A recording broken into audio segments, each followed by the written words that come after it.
nesse outro momento, no segundo passo, por que que tudo aquilo que eu coloquei no episódio 1, né, no primeiro tópico, eu trago agora para a gente tecer um outro ponto. Bom, vamos pensar, eu disse assim, principalmente a gente vai se dispor a aprender a aprender.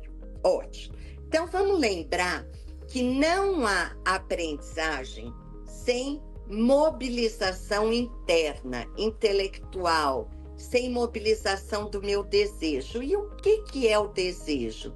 O desejo é aprender, é o desejo do mundo, é o desejo do outro, de mim mesmo. Bernard Charlot fala muito sobre isso. O desejo é algo intrínseco. Então, quer dizer, como que eu vou prestar atenção numa aula, me dedicar a um estudo, se eu não trago um desejo interno de me mobilizar? Não há aprendizagem em nada na vida se não houver disponibilidade frente àquele tema, frente àquele desafio e principalmente o desejo. O desejo é aquilo que não tem fim, ele só cessa quando nós morremos, né? É aquilo que me move, que me coloca no movimento da vida, a buscar, a estudar, a querer ser melhor. É muito interessante que outro dia eu estava conversando com um adolescente que eu atendo e ele perguntou assim, mas quantos anos você tem? E eu disse assim, 60. Ele falou, e você ainda trabalha? Aí eu fiquei pensando, trabalho e adoro o que eu faço, mas eu sinto que é como se eu sempre estivesse começando. Isso é o desejo. E é muito interessante porque as crianças e os jovens, quando a gente fala 60 anos, eles acham que não tem mais nada para fazer. E foi-se a época, talvez os nossos avós, bisavós, tinham como média viver e aprender na primeira infância, na adolescência, na juventude, para quando se aposentassem, esperar a vida acabar. Hoje não, hoje a gente tem aí uma previsão de viver até 100. Não sei se vamos chegar lá, mas seja, como que a gente vai viver com vida se a gente não tiver o desejo de aprender todos os dias? Então, gente, entender que a aprendizagem ela é um processo contínuo é parte de qualquer educação. Não uma educação que se fecha em passar de ano, passar de curso, passar de série, não. Uma educação que nos torna a cada dia uma pessoa melhor do que fomos ontem.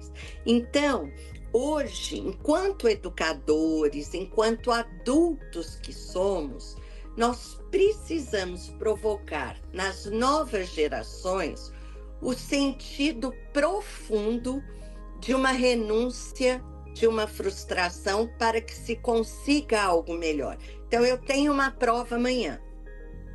Eu quero tirar a melhor nota, mas eu tenho uma festa hoje e eu não quero perder. Não. Para que eu seja uma pessoa mais esforçada, mais empenhada, eu vou ter que renunciar muitas vezes a algo que me dê prazer imediato para que eu tenha um prazer a médio e longo prazo. Hoje a gente já debate nos nossos estudos que o maior nó das gerações que estão nas nossas escolas hoje é porque eles não conseguem fazer escolhas. Sejam escolhas pessoais, cognitivas, comportamentais. Por quê? Toda vez que eu faço uma escolha, eu tenho que renunciar a alguma coisa. E renunciar para essa geração, essas gerações, está muito difícil. Por quê? Perder. Renunciar é perder algo para que a gente possa ganhar lá na frente. Então, é o equilíbrio desse prazer com desprazer. Estudar dói, abrir mão só de festa, de balada, de rede social, dói, mas é por algo a médio e longo prazo. É uma noção que eu quero construir com vocês de futuro, de sonhos, algo que está muito precário, né? Eu recentemente lancei um livro, meu primeiro livro infantil, que tem como tema Aqui Moram os Sonhos, que é um projeto, acho que de vida meu, lá na primeira infância, quando eu encontro com uma bibliotecária e que ela abre os livros e diz para mim assim: Jane, aqui moram os sonhos. A partir daquele laço afetivo, eu comecei a ler e a ter a literatura como uma companheira de vida. Isso é um sonho. E hoje eu digo que esse é o legado que eu quero deixar para as novas gerações, né? Algo que me marcou, que me tornou uma pessoa melhor enquanto pessoa e que eu quero deixar e marcar meus filhos, meus netos, as pessoas que fazem formação comigo, meus ex-alunos, meus pacientes. É isso que a gente pode deixar, né? Então, uma geração que precisa reconhecer o sentido de uma renúncia, de uma frustração, para que algo aconteça. Bom, seguindo nessa linha, vamos pensar. Quando eu me retiro da presença de outra pessoa, eu falo que a gente está assim, num curto-circuito de uma adolescência, de uma infância que está se tornando um game. Uma tela que comparece o tempo inteiro. Por outro lado, a gente está perdendo os momentos de pausa, os momentos de intervalos, que é exatamente o que eu falei no primeiro encontro. É o momento de compreender, né? É o momento em que eu me coloco na presença do outro, que a gente joga uma conversa fora, que a gente lê um poema, que a gente conta um caso e que a gente chora juntos, que a gente acolhe o outro. Então, o que é um ponto de preocupação entre uma vida com tanto excesso? O que a gente está percebendo? Que há um vazio que tem sido preenchido ou com droga, ou com bebida, ou com excesso de tela, ou com excesso de comida, ou com pornografia. Por quê? Porque não há o intervalo, não há um reconhecimento daquilo que eu estou sentindo. Eu falo que como que a gente nunca foi tão necessário a gente trabalhar a questão da alimentação, da importância de se desconectar para fazer uma boa alimentação com o tempo devido, da necessidade de fazer um exercício físico, de ter uma boa leitura. Por quê? Porque é esse mundo diverso que é o mundo que a gente está aprendendo, ou o mundo que a gente poderia estar aprendendo. E eu acho que isso é muito interessante.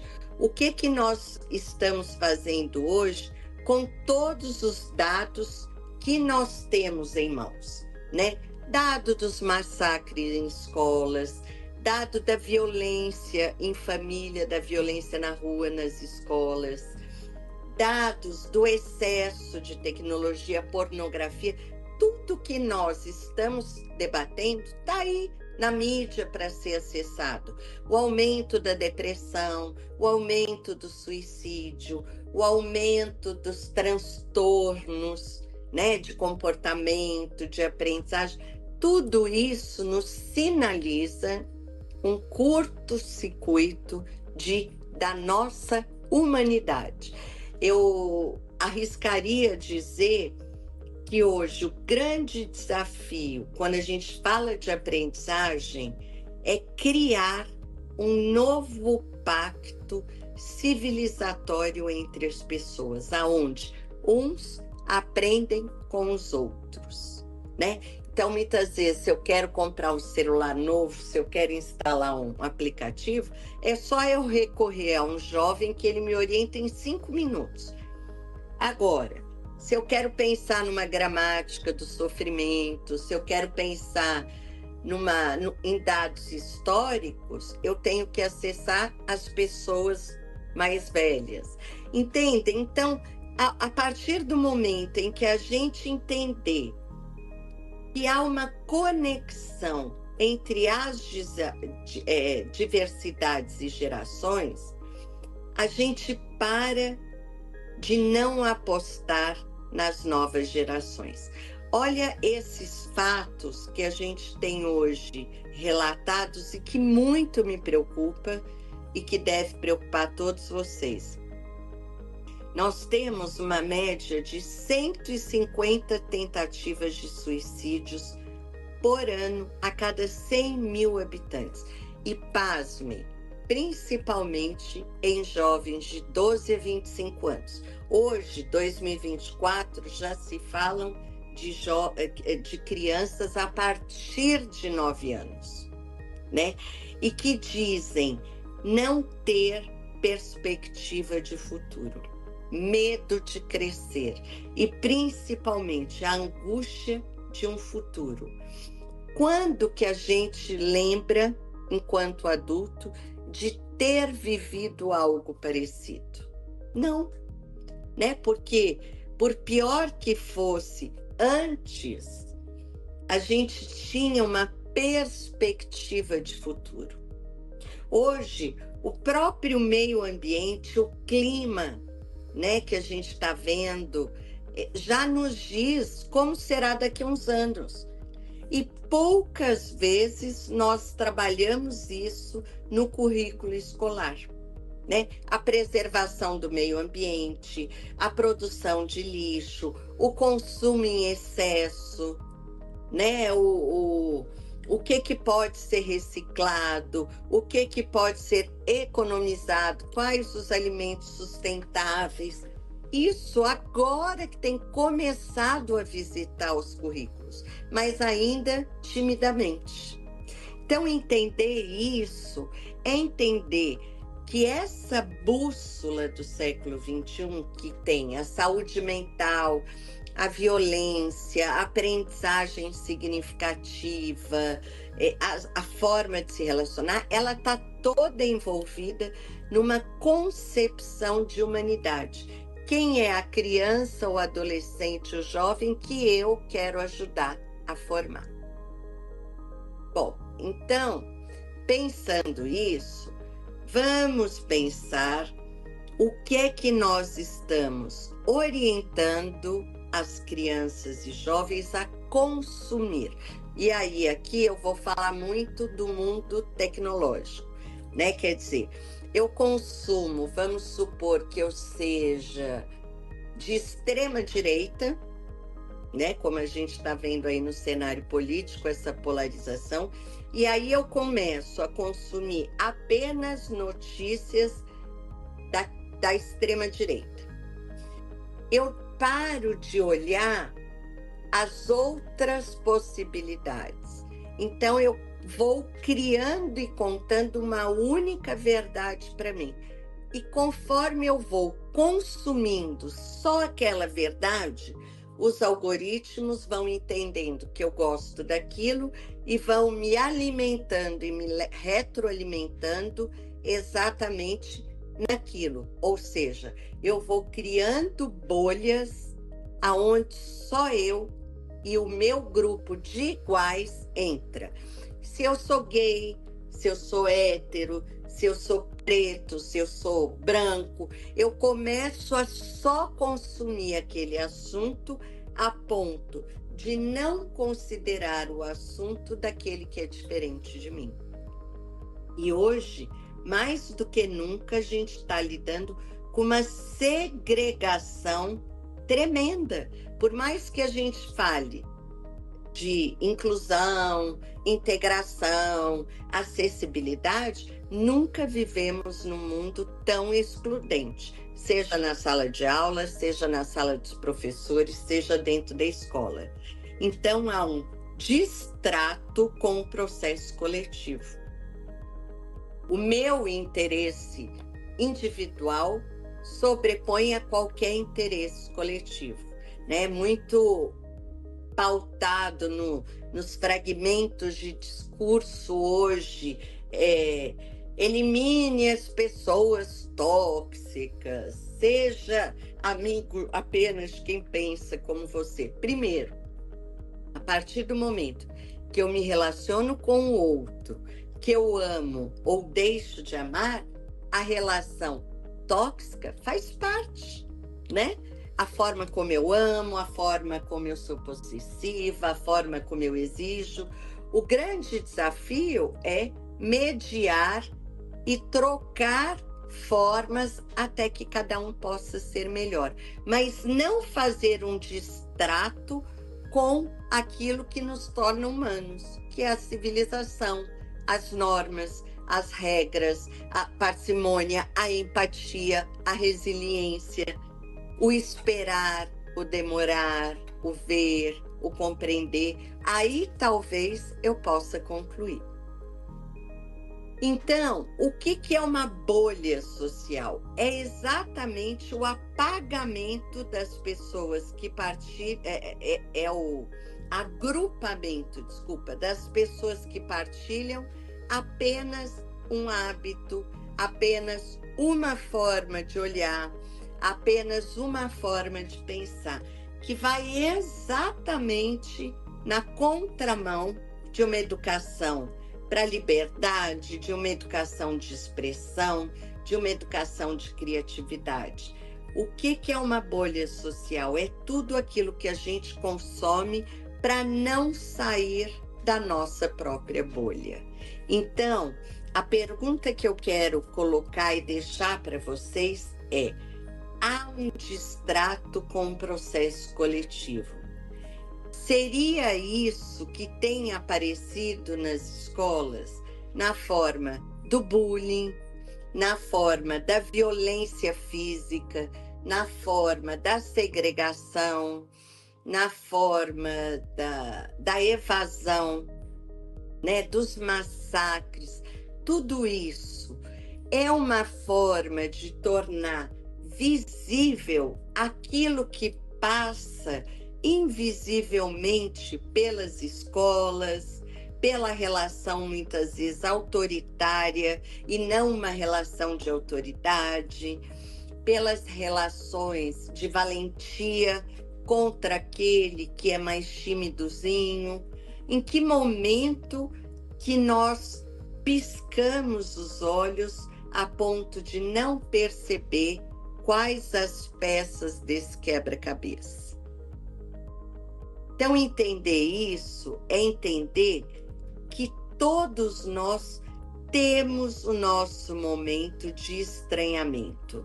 No significado literal da palavra, e aí eu acho que é muito bacana ler essa citação do Mário Sérgio Cortella, que ele diz: no sentido de alheio, estrangeiro, distante. A grande preocupação aqui é que algo muito distante, desconhecido. Incidimos no risco do preconceito, pois tudo aquilo que não me é familiar, eu descarto, eu deleto, eu fragmento. E a vida, ela é muito mais do que um juntamento de fragmentos. A vida tem um início, tem um meio, tem um fim, tem responsabilidades, tem consequências.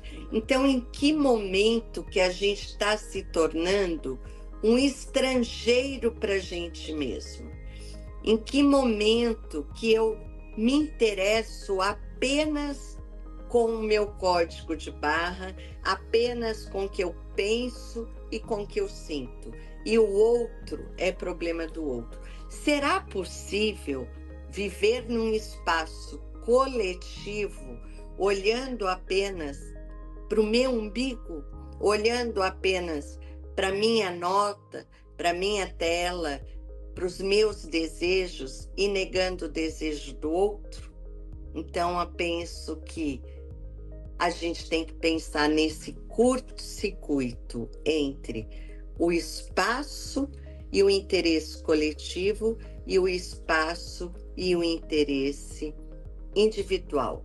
Neste momento de transição de mundo, onde a gente fala tanto da saúde mental, psíquica e física, quem está com o controle?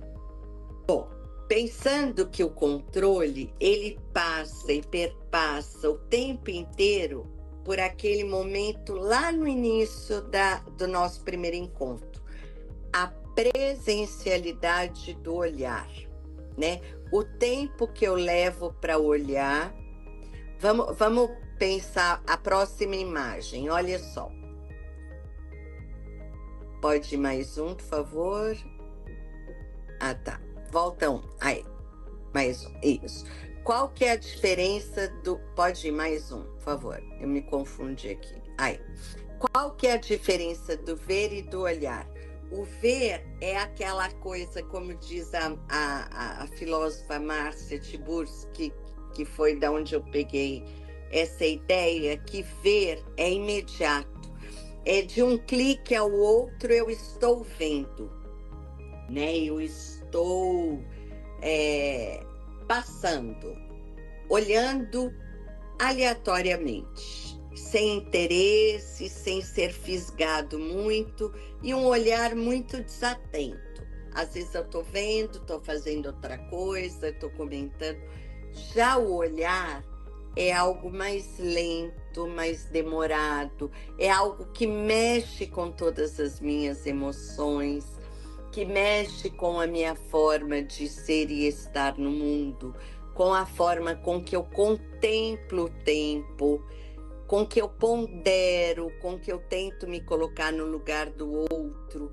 Então, o olhar é essa demora numa cena, é essa demora num momento de indecisão, é essa demora no momento em que eu vou entender o que vai ser a minha aula hoje, o que eu quero despertar em quem está na minha sala. É como esse curso, quando a gente foi pensando módulo a módulo, o que a gente queria despertar em cada um de vocês. Então, teve muitas reuniões, debates, ideias, arruma aqui, arruma ali, falas. Esse é o processo da aprendizagem significativa, aquela que vai nos marcar para que a gente faça um percurso individual, considerando a importância do coletivo.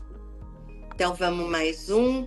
Entender isso é entender que a violência simbólica de cada um é quando eu ataco a vulnerabilidade do outro. É quando eu atribuo uma nota ruim a um aluno e o exponho frente à turma. É quando eu não chamo essa criança para pensar o desempenho dela. É quando eu digo para um jovem que ele se prepare, porque na avaliação, na prova, ele vai ver o resultado da conversa dele. Ou seja, é quando não há um sentido em aprender. Essa é aquela violência que a gente vai todos os dias cutucando sem falar, né? Então vamos ouvir o bagunceiro, ou vamos ouvir o que nunca diz nada certo. A gente começa a criar esse espaço de vulnerabilidade compartilhada. Mais um, por favor.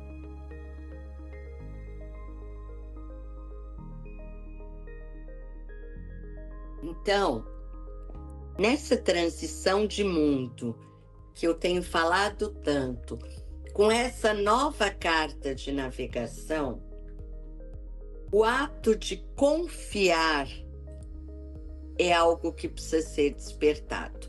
É aquilo que a gente fala. Uma escola que está sem autoridade, não autoritarismo, autoridade, aquele que tem mais experiência de vida, que tem mais sabedoria de vida, mas que está aberto a aprender com os mais jovens e, ao mesmo tempo, cria uma relação de confiança com os mais jovens.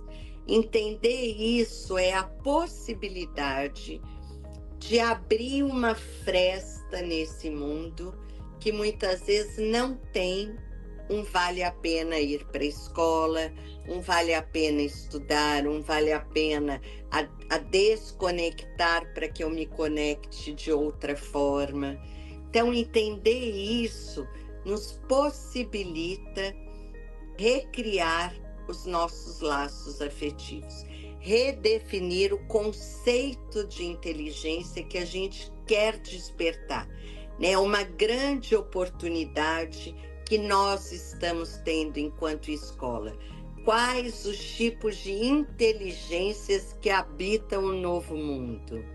Que tipo de sujeito nós queremos ajudar a formar? E qual é a concepção de aprendizagem da sua escola, do seu projeto político-pedagógico, daquele currículo que você constrói, daquele plano de desenvolvimento individual? Qual que é a concepção de aprendizagem? É essa que a gente tem que focar nesse momento, para que a gente consiga ser um anteparo de todos os tipos de rompimento do nosso contrato social, seja o bullying, seja a evasão escolar, seja o baixo desempenho. É uma situação que algo está sendo revelado. O que é o bullying? É uma situação recorrente, onde eu pego a fragilidade do outro. Há uma intenção em ferir o outro, né? Todo dia eu falo do tênis dele, todo dia eu falo do cabelo, todo dia eu falo que ele é gordinho, todo dia há uma repetição, até o ponto que aquilo vira ou uma agressão física ou um esvaziamento do espaço. Então, entender que é preciso combater com acolhimento qualquer ato de violência, de intimidação, de neutralização, né? A prática do bullying hoje, ela é muito...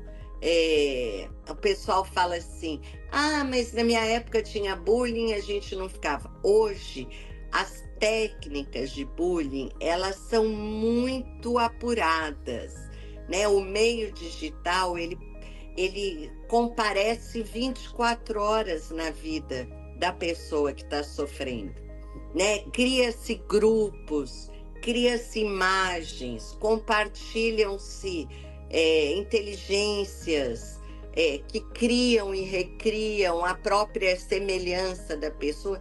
Então, estar atenta a isso é criar um código de convivência entre os pares, sejam os alunos de uma mesma sala, de uma mesma unidade, de uma mesma região, campanhas que envolvam toda uma comunidade, aquilo que os jovens têm acessado, conscientizar de que o que eles compartilham, eles são tão responsáveis com aqueles que gritam, que batem.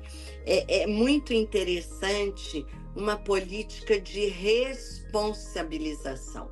Todos são responsáveis.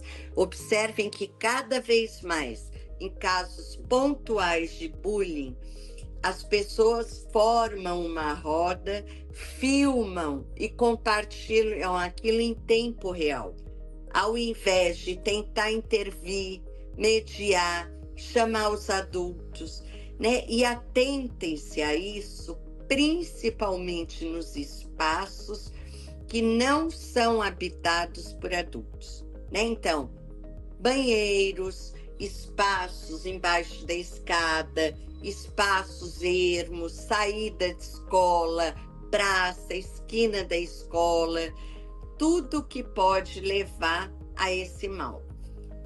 O bullying, ele não é só quem bate e quem apanha, mas é também o espectador, aquele que está vendo, que está incentivando, que está compartilhando e que instiga o valentão a ir em cima daquele que é mais tímido, que é mais vulnerável. Então, o bullying, ele envolve várias pessoas. Geralmente, o alvo são os diferentes, né? O gordinho, o mais tímido, ou o nerd, ou aquele que come de boca aberta, ou aquele que não é popular, ou aquela menina que se veste diferente. Sempre passa pela diferença, ou quase sempre, né? Não vamos generalizar, mas são os não populares, aqueles que não são chamados para festa, aqueles que sempre ficam do lado no grupo de trabalho. Então, a sensibilização, ela começa pelos adultos do ambiente, a conscientização da turma, né, da turma como um todo, da proteção como um todo, de uns ajudar o outro, aquele que termina sempre antes a atividade, que ele ajude aquele que é mais demorado, que a gente se conscientize de não colocar apelidos, de não colocar chacotas na sala de aula e principalmente que enquanto adultos a gente se implique e se responsabilize pelas novas gerações, sempre nos colocando numa posição de escuta atenta, de um olhar muito atento, começando na nossa própria equipe, onde uns não falam mal dos outros, nos gestores, na forma positiva de conversar com o outro sobre as diferenças e as dificuldades. Afinal de contas, isso é um processo de educação. É aquilo que a gente chega num ponto melhor do que a gente chegou lá no momento inicial, seja na educação infantil, no fundamental, no ensino médio. Entendam que os massacres em escolas que todos nós vivenciamos, eles começam geralmente dentro da escola, porque essas pessoas, os agressores, voltam na escola, ou porque foram humilhados, ou porque foram excluídos, ou porque foram chacoteados.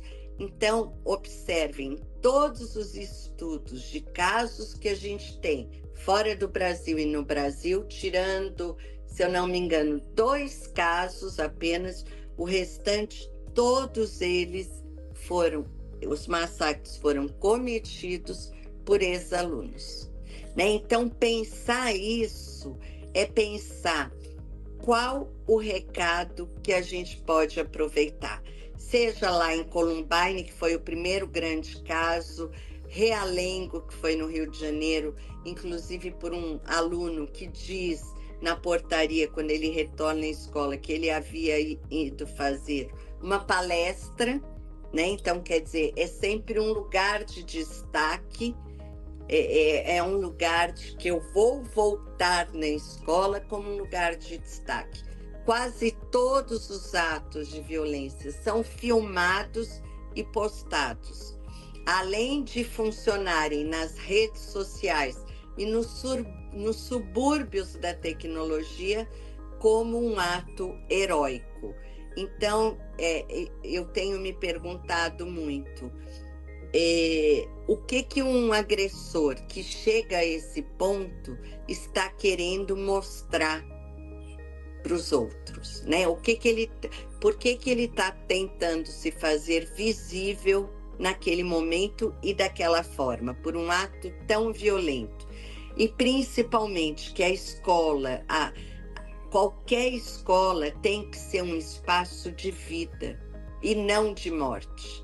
E aí eu me pergunto, quantas vidas terão que ser interrompidas porque os atos violentos passam desapercebidos pelas nossas salas de aula, né? Quantos transtornos irão se instalar entre crianças, adolescentes e até adulto, porque a gente não aprende, não ensina a lidar com as diferenças, não como um problema, mas como um espaço de aprendizagem. Então, é mais ou menos isso que eu queria deixar, que nesse projeto atual de educação, qual é a humanidade que nós estamos e queremos ajudar a formar? É uma humanidade que é apenas doente, que a gente classifica e desclassifica em CIDs, né? Pode abaixar, aonde a sociedade provoca tantas doenças e depois chega para essas pessoas e diz: olha, eu tenho a cura aqui, pode comprar. Ou seja, o remédio, ou seja, o diagnóstico, o afastamento. Então, se eu estou vivendo num momento em que eu ajudo a produzir o sofrimento, é muito entendível, né? Não tem essa palavra, mas vamos lá, que eu venda a cura. Nunca se viu tantas farmácias abrindo num raio de um quarteirão. E nunca presenciamos tantas escolas e livrarias fechando suas portas. Então, só aí já tem algo que a gente tem que questionar nessa educação contemporânea. Tá bom?